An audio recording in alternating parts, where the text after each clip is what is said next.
우리가 선지서를 읽을 때 좀 어려운 내용들이 많습니다. 어려운 내용이 많지만 전체적으로 큰 배경을 먼저 이해하면은 조금 도움이 됩니다. 에스겔 선지자는 원래 제사장 출신이었죠. 에스겔 선지자는 바벨론의 3번의 침략 중에 2번째 침략 때 포로로 잡혀갔던 사람입니다. 그래서 바벨론의 그발 강가에 가서 운하 공사하는데 강제 노역으로 동원되었던 그런 일을 했던 사람이고, 그래서 에스겔의 그 메시지는 포로된 유다 백성들, 포로로 사로잡혀간 유다 백성들, 그 백성들을 향해서 선포하는 것입니다. 오늘의 말씀은 이제 에스겔이 하나님의 말씀을 선포하기 시작한 지 6째 해, 6째 달 되는 그때 하나님의 말씀이 또 한 번 에스겔에게 임합니다.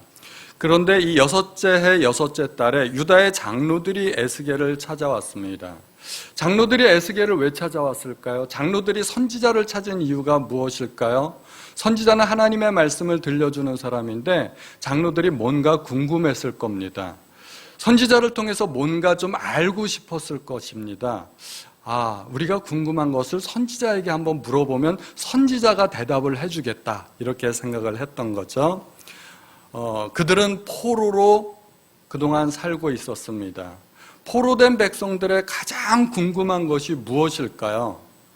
얼핏 생각하면 쉽게 답이 나올 것 같습니다. 우리는 언제쯤 고국에 돌아갈 수 있을까? 우리는 언제쯤 해방이 될 수 있을까? 그게 궁금했을 겁니다. 그래서 에스겔에게 한번 물어보고 싶었습니다. 그런데 에스겔이 희망적인 대답을 했을까요? 여러분 곧 돌아갑니다. 조금만 참으세요. 그렇게 대답을 했을까요? 그렇지 않습니다. 선지자의 대답은 절망적이었습니다. 여러분들은 못 돌아갑니다. 오히려 여러분들이 더 행복합니다. 지금 예루살렘에 있는 사람들은 풍전등화의 위기에 있습니다.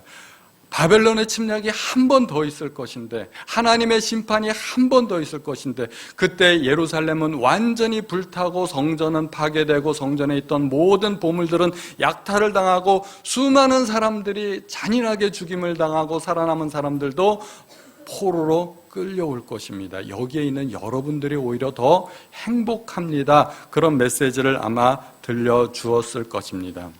그랬을 때 장로들에게 있어서는 궁금한 점이 하나 생겼을 겁니다. 왜 그런 일이 생겨날까? 어떻게 그런 일이 있을 수 있을까? 장로들은 그런 역사가 일어나는 것에 대해서 이해할 수가 없었던 것이죠. 우리가 이스라엘 역사를 먼저 한번 살펴보고자 합니다. 이스라엘 왕국은 원래 통일 왕국이었었는데 나라가 둘로 나뉘죠. 북이스라엘과 남유다로 나뉘어가지고 북이스라엘은 아수르의 침략을 받아서 BC 722년에 망하고, 남유다 왕국은 바벨론의 침략을 받아서 BC 586년에 멸망하게 됩니다. 그러니까 이스라엘 민족이 북왕국이나 남왕국이나 멸망하게 되는 이유는 아수르의 침략과 바벨론의 침략 때문이라고 말할 수 있습니다. 아수르의 뒤를 이어서 일어난 신흥제국 바벨론은 막 세력을 파죽지세로 이렇게 늘려가는 거죠. 그때 유다 왕국만 망한 것이 아닙니다. 바벨론이 아시아와 유럽과 아프리카 일부까지 세력을 뻗쳐나갈 때 리디아, 암몬, 아람, 에돔, 리비아, 이집트 등 여러 나라들을 정복하게 됩니다. 강력한 제국 하나가 등장하게 되면 그 근방에 있는 여러 약소국가들이 정복당하는 일은 세계 역사에서 흔히 있었던 일입니다. 많이 있는 일입니다. 그런데 우리는 이 유다의 열망을 단지 세계사적인 관점으로만 보지 말고 하나님은 어떻게 보시는가 하는 것을 우리가 한번 배워봤으면 좋겠다는 것입니다. 하나님은 어떻게 보시는가? 여기에 영적인 원인이 있다는 것입니다. 유다의 여러 왕들을 한번 살펴보고자 합니다. 대개 악한 왕들이 많았습니다. 그래서 결국은 멸망하게 되는데, 중간중간에 보면 유다 왕국의 역사 중에서 괜찮은 왕들이 있었습니다. 그 중에 특별히 요시야라는 왕은 굉장히 훌륭한 왕이었습니다.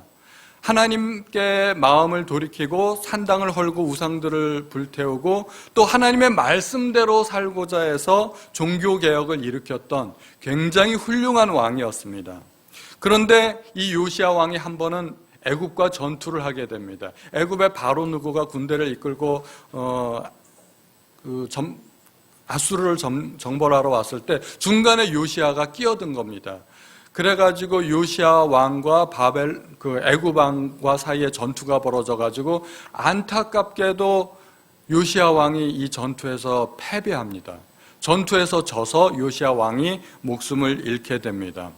전쟁에서 지면 목숨을 잃게 되죠. 그런 일들도 얼마든지 전쟁사에 있을 수 있는 일입니다. 전쟁에서 목숨을 잃은 것은 요시아 왕뿐만 아니라 이스라엘의 첫 번째 왕이었던 사울도 그렇습니다. 블레셋과의 전투에서 패해서 목숨을 잃게 됩니다. 그런데 사울의 죽음은 조금 다른 의미가 있습니다. 단지 전쟁에 져서 죽은 것이 아니라는 것입니다. 여기에는 영적인 의미가 있습니다. 하나님께서 뭐라고 말씀하시냐면 역대상 10장 13절에 보니까 사울이 죽은 것은 여호와께 범죄하였기 때문이라. 하나님 앞에 2번 크게 불순종한 적이 있었습니다. 그 2번의 불순종 때문에 사울은 죽음을 당했던 것입니다. 세상 사람들은 사울의 죽음에 대해서 뭐라고 얘기할까요? 전쟁에서 졌기 때문에 죽었다. 그렇게 이야기할 수 있습니다. 그것은 굉장히 합리적이고 보통 사람들이 말하는 것입니다. 그런데 우리는 다른 관점에서 볼 수 있다는 것입니다. 우리가 배우고자 하는 것이 이 다른 관점. 그것이 하나님이 보시는 관점이고 흔히 말하는 영적인 시각이라는 것입니다. 성경에서는 사울의 죽음에 대해서 분명한 역사적인 해설을 덧붙이고 있습니다. 여호와께 범죄하였기 때문에 죽은 것이라는 것입니다. 단순히 전쟁에서 져서 죽은 게 아니라는 것입니다. 사울의 죽음의 원인은 죄였습니다.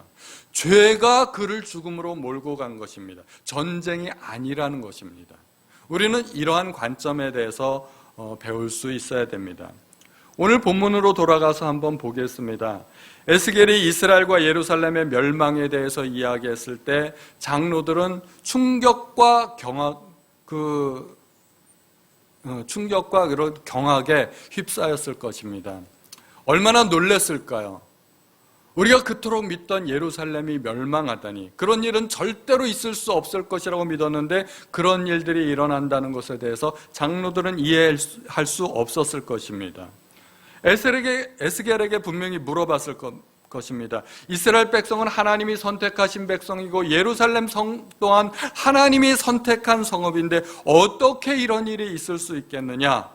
그랬을 때 하나님은 그 즉시로 에스겔의 머리털을 휘어잡아가지고 예루살렘으로 끌고 가십니다. 환상 가운데 그런 일이 있었겠죠. 몸까지 같이 가지는 않았을 거고 에스겔의 영혼이 이렇게 하나님 손에 이끌려서 예루살렘 안에서 일어나는 일들을 휘휘 돌아다니면서 그렇게 구경을 했을 것입니다. 에스겔을 이끌어서 예루살렘 성전 안뜰로 들어가는 문에 이르렀습니다. 거기에서 첫 번째로 보여주는 것이 질투의 우상이었습니다. 하나님이 택하신 성읍 안에 그 하나님이 섬김을 받아야 마땅한 그 성전 안에 우상이 있었던 겁니다. 그 우상으로 말미암아 하나님께서는 이제 내가 성소를 떠나겠다고 말씀하시는 것입니다. 오늘 본문 6절에 보니까 그가 또 내게 이르시되 인자의 이스라엘 족속이 행하는 일을 보느냐, 그들이 여기서 크게 가증한 일을 행하여 나로 성소를 멀리 떠나게 하느니라. 하나님께서 성소를 떠나시겠다는 것입니다. 그곳이 왜 성소가 됩니까? 성소라는 말은 거룩한 곳이라는 말인데 그곳이 왜 거룩한 곳이 됩니까? 하나님께서 함께 계시기 때문에 거룩한 곳이 됩니다. 그러면 하나님께서 떠나시면 어떻게 됩니까? 그곳은 더 이상 거룩한 곳이 안 되는 것입니다. 예루살렘은 하나님께서 함께 하시지 않는 곳이 되어버린다는 것입니다. 여러분, 배추밭이 왜 배추밭이에요? 배추가 심어져 있으니까 배추밭이죠. 배추를 다 뽑아내고 물을 심으면 어떻게 돼요? 그 밭이 무슨 밭이 돼요? 무밭이 되죠. 배추를 뽑아냈는데도 거기가 더 이상 배추밭이라고 말할 수가 없다는 거예요. 그러니까 땅이 문제가 아니고 뭐가 심겨져 있는가가 중요한 거예요. 배추가 심어져 있으면 배추밭이고 무가 심겨져 있으면 무밭이 되고 하나님이 함께 계시면 성소가 되고 하나님이 떠나시고 우상이 그곳에 들어가 있으면 우상의 성전이 되는 겁니다. 더 이상 예루살렘은 시온 성전이라 그렇게 시온 성이라고 부를 수 없다는 겁니다. 하나님께서 이제는 떠나시겠다는 것입니다. 이번에는 두 번째로 하나님께서 에스겔로 통하여 성전에 구멍난 담을 헐고 들어가게 하십니다. 구멍난 담을 헐고 들어가니까 그 안에 방이 있었습니다. 그 방 안에 온갖 가증한 그림들이 그려져 있었고 그 앞에 있는 우상 숭배자들 70명이 있었는데 그들은 이스라엘의 장로들이었습니다. 본문 10절에 보니까 내가 들어가 보니 각양 곤충과 가증한 짐승과 이스라엘 족속의 모든 우상을 그 사방 벽에 그렸고 이스라엘 족속의 장로 중 70명이 그 앞에 섰으며 사반의 아들 야사냐도 그 가운데 섰고 각기 손에 향로를 들었는데 향연이 구름같이 오르더라. 어마어마한 우상 숭배를 하고 있었다는 겁니다. 그 중에 특별히 야사냐라는 인물을 기록하고 있습니다. 사반의 아들. 사반은 어떤 사람입니까? 요시야 왕 때 그 왕의 서기관으로 있었던 사람입니다. 요시야 왕 때 종교개혁을 주도했던 인물 중에 한 사람이었습니다. 그런데 그 사반의 아들 야사냐마저도 우상숭배에 이제는 동참하고 있다는 것입니다. 손에 향로를 들고 향연이 구름같이 피어오를 정도로 그렇게 그들이 우상을 숭배하고 있었다는 것입니다. 이번에 하나님은 에스겔을 들고 여호와의 전으로 들어가는 북문을 보여주십니다. 거기에 보니까 여인들이 담무스를 위하여 애곡하는 것을 보여줍니다. 담무스는 바벨론의 한 신이었습니다. 이 담무스 때문에 애곡하는 모습을 보여주시면서 하나님께서 얼마나 속이 새까맣게 타들어갔겠습니까? 제사장이나 백성들이나 장로들이나 할 것 없이 하나님은 이번에 성전 안뜰까지 데리고 들어가십니다. 거기에 들어가서 보니까 25명의 사람들이 있었는데 이 사람들은 제사장들이었습니다. 제사장들이 성전을 뒤로 하고 성전을 등에 지고 앞에 있는 동쪽 태양을 향해서 예배하고 있었습니다. 이스라엘이 멸망하고 백성들이 포로로 사로잡혀가는 이유가 뭘까요? 그들이 하나님을 버렸기 때문이라는 것입니다. 17절을 한번 읽어볼까요? 또 내게 이르시되 인자야 내가 보았느냐 유다 족속이 여기에서 행한 가증한 일을 적다 하겠느냐 그들이 그 땅을 폭행으로 채우고 또다시 내 노여움을 일으키며 심지어 나뭇가지를 그 코에 두었느니라. 18절 다 같이 한번 읽어보겠습니다. 시작. 그러므로 나도 분노로 갚아 불쌍히 여기지 아니하며 긍휼을 베풀지도 아니하리니 그들이 큰 소리로 내 귀에 부르짖을지라도 내가 듣지 아니하리라. 하나님께서 분노하시겠다는 것입니다. 이것이 하나님께서 예루살렘에 쏟아 부으시는 그 분노의 원인인 것입니다. 그것이 예루살렘의 멸망의 원인이 되었다는 것입니다. 우리는 어떤 일을 볼 때 겉으로 드러난 표면적인 현상을 볼 수가 있습니다. 그렇지만 그 일을 또 다른 각도로 볼 수도 있습니다. 영적인 눈으로 볼 수도 있다는 것이죠. 예루살렘은 왜 멸망했습니까? 바벨론의 침략 때문에 멸망했습니다. 이것은 흔히 역사가들이 그렇게 하는 말입니다. 바벨론의 침략을 받아서 예루살렘과 이스라엘 민족이 망했다고 그렇게 볼 수 있습니다.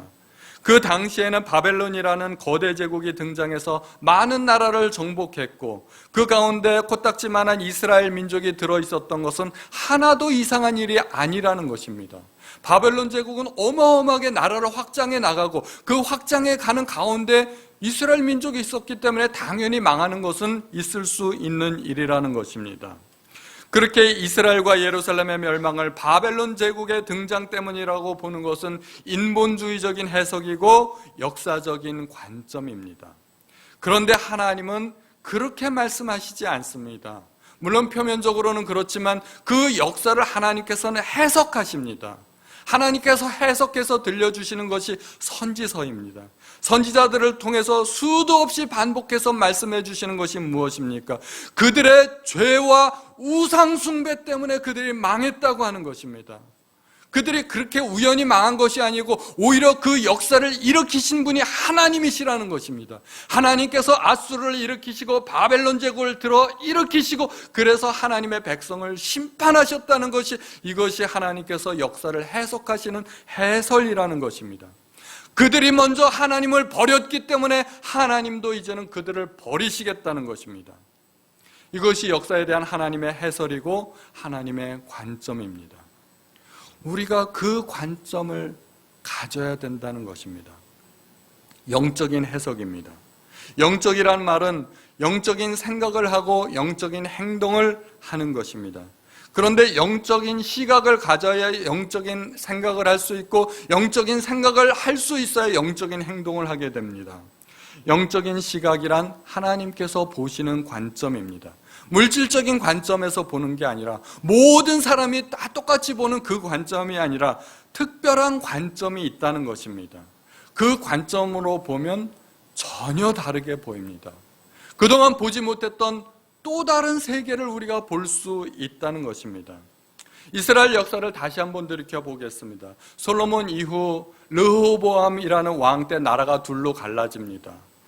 이스라엘 민족의 10지파가 르호보암 왕을 찾아왔습니다. 10지파의 대표가 말하기를 그 부친 솔로몬 왕 때 우리가 너무나 많은 세금을 내고 강제 노역에 시달렸기 때문에 이제 왕께서는 우리의 세금을 줄여주시고 우리의 부역을 줄여주십시오 요청을 했습니다. 그런데 이 르호보암이라는 왕이 지혜가 없었어요. 노인들은 백성의 말을 들어주십시오 하고 충언을 했는데 젊은 신하들은 그렇게 하시면 안 됩니다. 본때를 보여줘야 됩니다. 그렇게 조언을 했는데 이 르호보암 왕이 젊은 신하들의 말을 듣는 거죠. 백성들의 요청을 무자듯이 그냥 단칼에 잘라버립니다. 그랬더니 10지파가 우리가 이 나라에서는 더 이상 살 수 없다 그래서 북쪽으로 올라가서 독립하자 그래서 세운 나라가 북이스라엘 왕국입니다. 자, 그러면은 여러분들에게 묻겠습니다. 이스라엘 나라가 왜 둘로 나눠졌을까요? 왜 둘로 쪼개져 가지고 분열 왕국이 됐을까요? 르호보암의 어리석은 선택 때문에. 그렇죠? 근데 그것은 결과일 뿐이에요. 또 다른 원인이 있어요. 그 원인은 훨씬 전에 일어났던 일입니다. 그 부친 솔로몬의 배도 때문에 그렇습니다. 솔로몬 왕이 수많은 이방의 여인들을 아내로 맞아들이면서 수많은 이방 신상들이 예루살렘 안에 들어오게 된 겁니다. 하나님께서 분노하셨어요. 그래서 하나님께서 솔로몬에게 내가 네 나라를 자르겠다, 둘로 나누겠다 말씀하셨습니다. 그런데 내가 네 때에는 하지 않고 네 아들 때에 하겠다 말씀하십니다. 이 영적인 원인이 있어요. 이스라엘 안에 들어오는 수많은 우상단지들 때문에 이스라엘 나라가 둘로 쪼개어진 겁니다. 그 우상들 때문에 분노하신 하나님께서 르호보암이 뭔가 선택해야 될 중요한 그 순간에 하나님께서 지혜를 주시지 않는 거예요. 그랬더니 나라가 둘로 쪼개졌어요. 그럼 우리는 또 한 번 살펴볼 수 있습니다. 그러면 솔로몬 왕 때 왜 나라가 안 잘라지고 그 아들 때에 가서 나라가 잘라졌을까요? 그것은 또 그 아버지 다윗 때문에 그랬습니다. 내가 나의 신실한 종 다윗을 봐서 내가 네 때에는 나라를 자르지 않고 네 아들 때에 가서 나라를 자르겠다 그렇게 하나님께서 말씀하십니다. 다윗이 워낙 하나님 앞에 신실했기 때문에 하나님께서 다윗의 얼굴을 봐서 솔로몬 때에는 나라를 자르지 않겠다는 것입니다.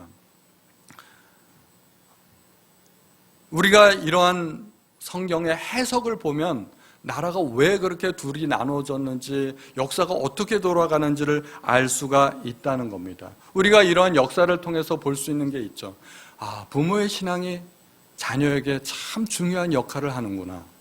우리가 그런 것들을 알 수 있게 돼요. 솔로몬의 배도 때문에 나라가 아들 때에 가서 잘려졌는데 다윗의 신실함 때문에 솔로몬 때에는 그 일이 안 일어났다는 거예요. 우리가 이런 일들을 영적으로 교훈을 받으면 부모의 신앙이 얼마나 자식에게 중요한지를 알게 된다는 겁니다. 우리가 자녀들을 위해서 어떤 일을 해줄 수 있나요? 물질적인 필요도 채워줄 수 있고 자녀들 좋은 공부 시켜줄 수도 있고 유학도 보내줄 수 있고 얼마든지 우리가 자녀들을 위해서 해줄 수 있는 일이 많아요. 그러나 그러한 모든 것들 가운데 가장 중요한 일이 있어요. 그게 뭘까요? 내가 먼저 신앙생활 잘하는 거예요. 내가 하나님 앞에 헌신하고 희생하고 하나님 앞에 심어놓으면 하나님께서 누구에게 갚으세요? 첫 번째로 나에게 갚아주실 수도 있지만 내가 못 받으면 우리 자식 때에 가서 그것을 받아요.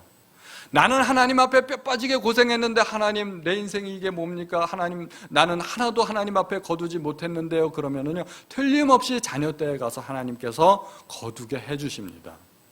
이게 영적인 시각이라는 겁니다. 부모의 신앙 덕에 이 자녀들이 직장에서 좋은 사람을 만날 수도 있고 인생에서 좋은 문들이 활짝활짝 열린다면 이게 관련이 있을까요?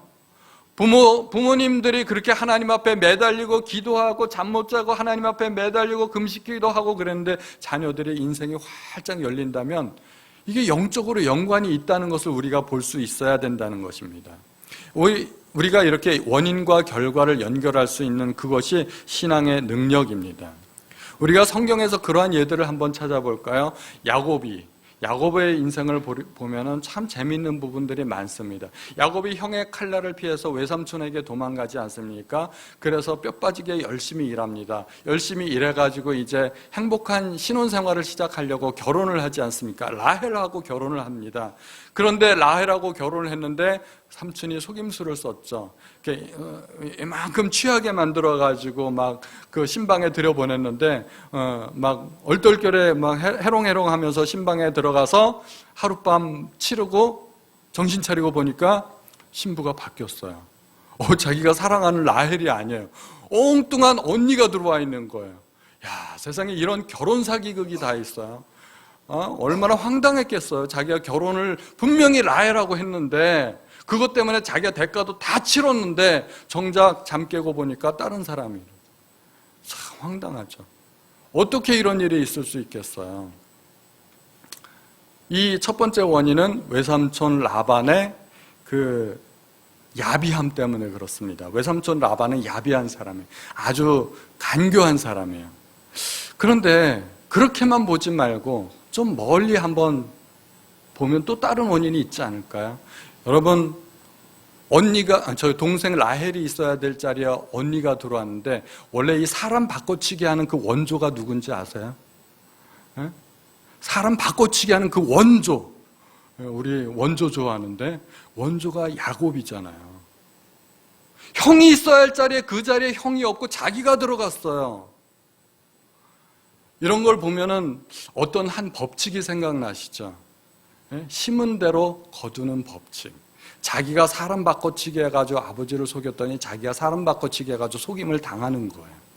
원래 하나님의 법칙과 세상의 법칙은 완전 반대입니다. 같지 않습니다. 전혀 달라요. 그런데 참 재미있는 게 뭐냐면 하나님의 법칙과 세상의 법칙이 같은 게 하나 있어요. 그게 심은 대로 거두는 법칙이에요. 영적인 법칙도 그게 통하고요. 세상적인 법칙도 그게 통해요. 콩을 심으면 콩이 나고요. 팥을 심으면 팥이 납니다.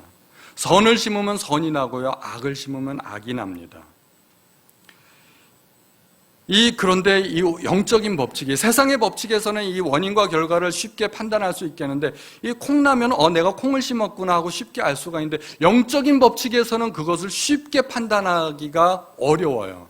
왜 어렵냐 하면은 원인과 결과가 멀리 떨어져 있어요. 시간적으로, 장소적으로 멀리 떨어져 있어요. 여기서 심었는데 저기서 거두고, 이 사람에게 심었는데 저 사람에게서 거둡니다. 하나님께 심었는데 사람에게서 거두고, 사람에게 심었는데 하나님께 거두게 됩니다. 부모가 심었는데 자녀가 거둬요. 이게 발견하기가 쉽지 않다는 것입니다. 이렇게 시간적으로, 공간적으로 멀리 원인과 결과가 떨어져 있기 때문에 발견하기가 쉽지 않은데, 능력 있는 사람들은 이것을 발견하게 됩니다. 그 능력이 신앙의 능력이고, 그것을 볼 수 있는 힘을 우리가 믿음이라고 이야기합니다. 영적인 세계의 질서와 원리를 발견하는 것. 근데 이것을 어설프게 하시면 안 돼요. 특별히 다른 사람 판단하고 정죄할 때 이렇게 막 하면 안 돼요. 너 안 되는 게 너 죄져서 그래. 이렇게 함부로 얘기하지 마시기 바랍니다. 이 부분 남들을 판단할 때는 좀 조심해야 됩니다. 야곱의 인생을 조금 더 살펴볼까요? 나중에 아들들한테 호되게 당합니다. 야곱이 그 특별한 은사가 있죠. 그 야반도주의 은사가 있어서요. 여기저기 도망 다니는 건 아주 잘합니다. 형을 피해서 외삼촌에게로 갔고, 나중에 외삼촌이 그 밑에서 못 살겠다 싶으니까 또 도망가고, 나중에 세겜 사람들한테서 또 야반도주하고, 이렇게 잘 도망 다니는데, 하나님은 야곱을 훈련시키기 위해서 여러 교관들을 붙여주셨습니다. 근데 나중에는 잘 도망 다니니까 절대 도망 다니지 못하는 교관들을 붙여주셨어요. 그게 아들들입니다. 이 아들들이 야곱의 속을 얼마나 썩이는지 몰라요. 이 아들들을 피해서는 나중에 도망도 못 가요. 가는 곳마다 따라다니니까. 나중에 이 야곱이 들었던 소식 중에서 가장 비참한 소식이 뭔지 아세요? 야곱의 속을 썩어 문드러지게 하는 소식. 이게 자기가 가장 사랑하는 아들 요셉이 죽었다는 소식입니다. 얼마나 비통하고 비참했을까요? 근데 사실은 죽은 게 아니에요. 아들들이 아버지를 속인 거죠. 이 아들들이 요셉의 사망 소식을 전하면서 증거로 갖고 왔던 물건이 있었습니다. 피에 젖은 요셉의 옷, 피 묻은 요셉의 옷. 그것을 아버지에게 갖다 주면서 이게 요셉의 옷 아닙니까? 이 사나운 짐승을 만나서 찢겨 죽은 모양입니다. 그렇게 거짓말을 한 거죠. 형들에게 있어서는 거짓말이었지만 아버지 야곱에게 있어서는 이것이 사실이었어요. 막 얼마나 절규를 했을까요? 상상이 안 됩니다. 그런데 여러분, 이 요셉의 형들이 아버지를 속이면서 염소를 잡아서 그 염소의 피에 요셉의 옷을 묻혀가지고 증거물로 가지고 오지 않았습니까? 염소와 옷, 머릿속에 뭔가 팍 지나가는 게 없으세요? 번뜩 스치는 게 있으시는 분들은 스스로를 칭찬해도 괜찮습니다. 나는 꽤 수준이 있는 사람이다. 그렇게 칭찬하셔도 돼요. 염소와 옷. 이게 요셉의 형들이 야곱을 속일 때 썼던 건데, 묘하게도요, 야곱이 이거를 이용해서 아버지를 속였어요. 아버지 앞에 나갔을 때 어떻게 나갔는지 아세요? 염소를 잡아서 온몸에다 털을 붙였어요. 그리고 누구 옷을 입고 나갔어요? 자기 형의 옷을 입고 나갔어요. 형의 옷을 입고 팔에다가 염소 털을 붙이고 옷과 염소를 이용해서 아버지를 속였어요. 그랬더니 옷과 염소를 이용해서 아들들한테 속임을 당하고 있어요. 너무 처절하지 않으세요? 이게 우연히 일어난 일일까요? 우연이겠죠. 이게 설마 알고서 했겠어요? 이 아들들이 그 아버지를 속일 때 자기들이 태어나기도 전에 있었던 일을 알고서 그랬겠어요? 우연한 일이겠죠. 분명히 우연히 그런 일들이 일어난 겁니다. 그런데 그 우연 속에서 뭔가 보이지 않으세요? 뭔가 보인단 말입니다. 이 야곱의 인생은 심은 대로 거두는 그 법칙을 아주 잘 보여주고 있어요.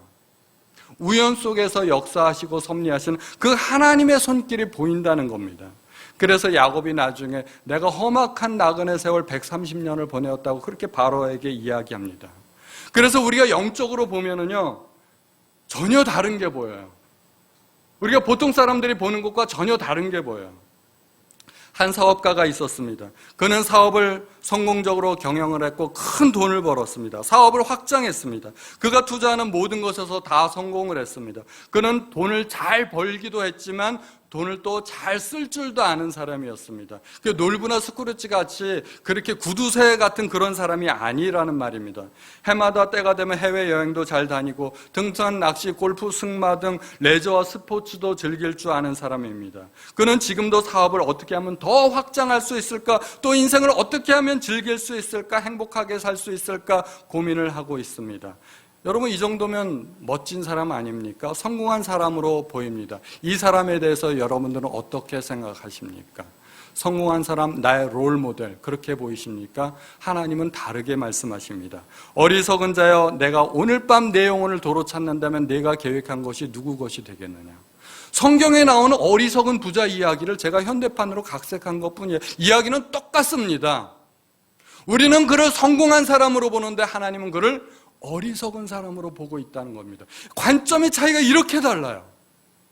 많은 사람들이 우러러보고 존경하고 성공하는 사람들도요, 우리는 영적으로 딱 보면 어리석은 사람, 불쌍한 사람, 이렇게 볼 수 있어야 된다는 겁니다. 하나님이 그렇게 보신다면 우리도 그렇게 볼 수 있어야 됩니다. 여러 사람이 연복궤 앞에서 헌금을 했습니다. 부자들도 헌금을 했는데 부자들은 많은 헌금을 했습니다. 그런데 가난한 과부가 와가지고 동전 2개 딸랑 그렇게 헌금을 했습니다. 그런데 주님은 뭐라고 그러셨는지 아세요? 이 가난한 과부가 모든 부자들보다 더 많이 헌금했다고 주님께서 말씀하셨습니다. 주님은 모든 사람들이 보고 있는 것과 전혀 다른 것을 보고 있으시다는 거예요. 제자들이 그걸 상상이나 할 수 있었겠어요?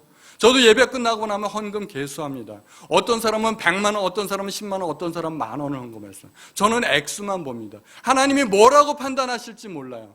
그런데 하나님은 어쩌면 10,000원 헌금이 100만 원 헌금보다 더 크다고 말씀하실 수도 있어요. 제가 그걸 어떻게 알겠습니까? 하나님은 아시겠죠. 사람이 보는 것과 하나님이 보시는 것은 전혀 같지 않다는 것입니다.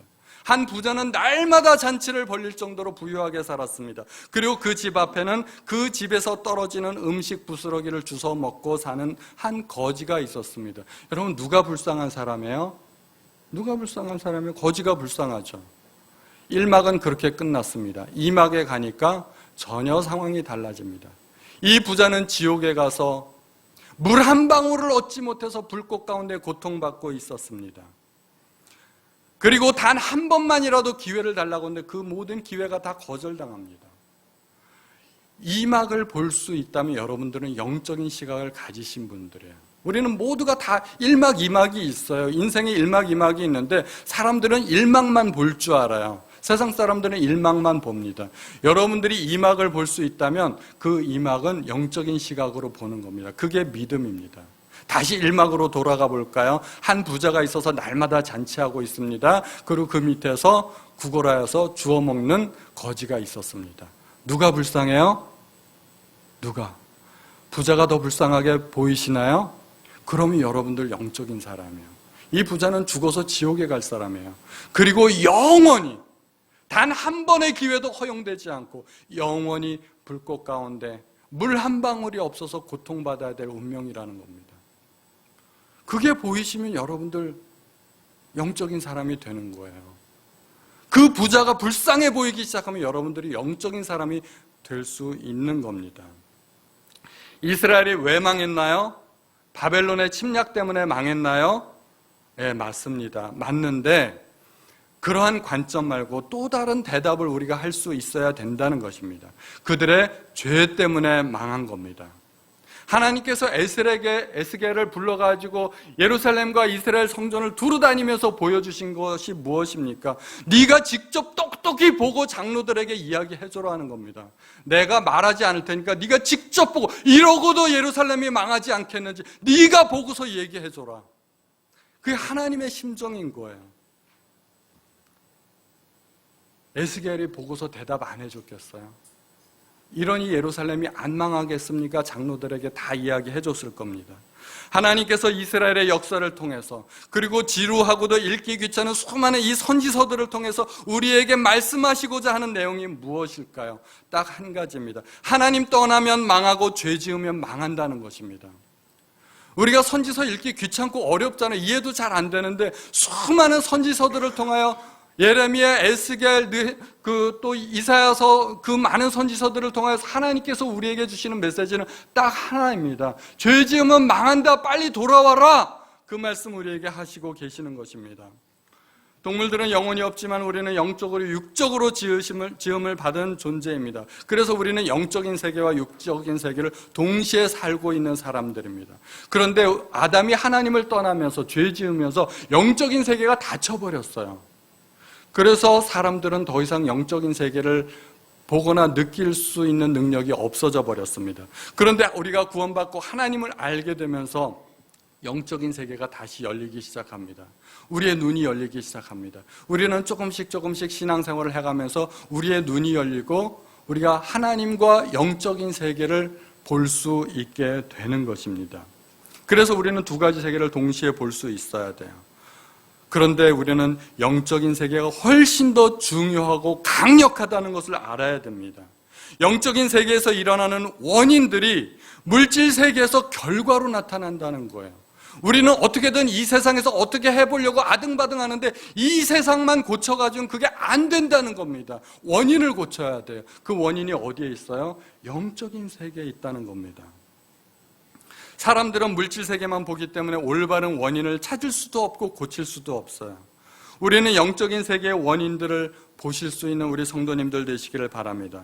영적인 세계에서 올바른 것을 심으면 물질 세계에서 좋은 것을 거둘 수 있습니다. 그런데 영적인 세계에서 악한 것을 심으면 물질 세계에서도 악한 결과가 나타납니다.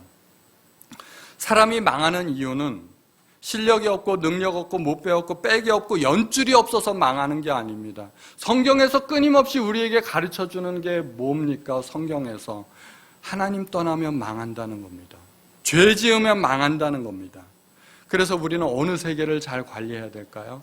영적인 세계를 잘 관리해야 됩니다. 영적인 세계를 잘 관리하시는 우리 성도님들 되시기를 예수님의 이름으로 축원드립니다. 찬송가 523장 함께 우리 찬양하시겠습니다.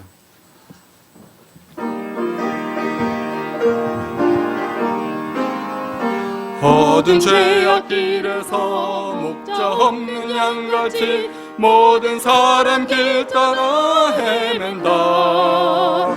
자비하신 하나님 독생자를 보내서 너를 지금 부르니 나오라. 이때라 이때라 주의 긍휼 받을 때가 이때라. 지금 주께 나와 겸손하게 아뢰라. 구원함을 얻으리 험한 십자가 위에 달려 돌아가신 주 다시 살아나셨네 기쁘다. 죄인 구원하실 때 어서 주께 나와 그 신 은혜 구하라 구하라. 이때라 이때라 주의 긍휼 받을 때가 이때라. 지금 주께 나와 겸손하게 아뢰라. 구원함을 얻으리 주의 귀한 말씀에 영원 생명 있나니 주님 너를 용서해 주신다. 주가 부르실 때에 힘과 정성 다하여 주의 은혜 받으라 받으라. 이때라 이때라 주의 긍휼 받을 때가 이때라. 지금 주께 나와 겸손하게 아뢰라. 구원함을 얻으리 세월 빨리 흐르고 세상 친구 가는데 너의 영혼 오늘 밤 떠나도 주의 구원 받으면 천국에서 영원히 주와 함께 살리라 살리라. 이때라 이때라 주의 긍휼 받을 때가 이때라. 지금 주께 나와 겸손하게 아뢰라. 구원함을 얻으리 아멘. 감사합니다. 하나님, 저희가 오늘 말씀을 통하여서 마음속에 경고를 받습니다. 참으로 우리 모두가 죄를 두려워하고 하나님 떠나는 것을 두려워하게 하시고 하나님 우리가 영적인 세계를 바라볼 수 있도록 도와주시기를 간절히 원합니다. 내 삶 속에서 일어나는 모든 일들도 영적으로 해석할 수 있도록 하나님 도와주옵소서. 하나님께서 원하시는 것은 무엇인지, 하나님께서 지금 이루고자 하는 뜻은 무엇인지 하나님 우리가 분별하게 하시고 알아갈 수 있도록 도와주옵소서. 오늘 예배를 통하여 깨우침을 주신 하나님 앞에 또 한 번 감사드립니다. 우리 주 예수님의